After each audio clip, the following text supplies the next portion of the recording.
যে বিয়ের পর বলে দেখো তোমাকে আসলে আমার পছন্দ হয় নাই, মা বাবার পছন্দে বিয়ে করছি, আমার আসলে ভালো লাগে নাই, তারপরেও করছি আমি। এরকম অনেক অমানুষ ছোট লোক স্বামী, ছোট লোক স্ত্রী আছে না নাই? বিয়ের পরে আপনি এই কথা বলার রাইট আপনাকে ইসলাম দেয় নাই। এটা আপনি বলা মানে একটা লোককে অপমান করা, অসম্মান করা, তুচ্ছ-তাচ্ছিল্য করা। আল্লাহ বলেছেন ওয়াশিরুহুন্না বিল মা'রুফ, তোমরা তোমাদের বউদের সাথে, স্ত্রীদের সাথে সুন্দরভাবে জীবন যাপন করবে। এটা সুন্দরভাবে জীবন যাপন হতে পারে না যে আপনি তাকে বললেন তোমাকে আমার পছন্দ হয় না তারপর আমি বিয়ে করছি। আপনাকে বিয়ে করতে বলছে কে? আপনার যদি অপছন্দ হয় আপনি তখনই বাধা দেওয়া দরকার ছিল। আপনি তখন বিয়ে করে এখন বলতেছেন আমার তোমাকে পছন্দ হয় নাই। এটা অবশ্যই একটি ন্যাক্কারজনক কাজ, গুনাহের কাজ, পাপের কাজ। এগুলোর কারণে আমাদের আমল বরবাদ হয়। আল্লাহ তাআলা আমাদের সবাইকে দাম্পত্য জীবনে সুখী হওয়ার জন্য এই সমস্ত ছোট লোকে পরিহার করার তৌফিক দান করুন। দাম্পত্য জীবনে সুখী হওয়ার জন্য দুইটা জিনিস লাগবে। কয়টা জিনিস ভাই?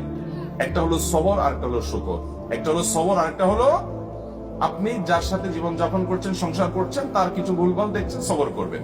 ভালো কিছু পাইছেন, শুকর আদায় করবেন। এছাড়া আপনি কখনো দাম্পত্য জীবনে সুখী হতে পারবেন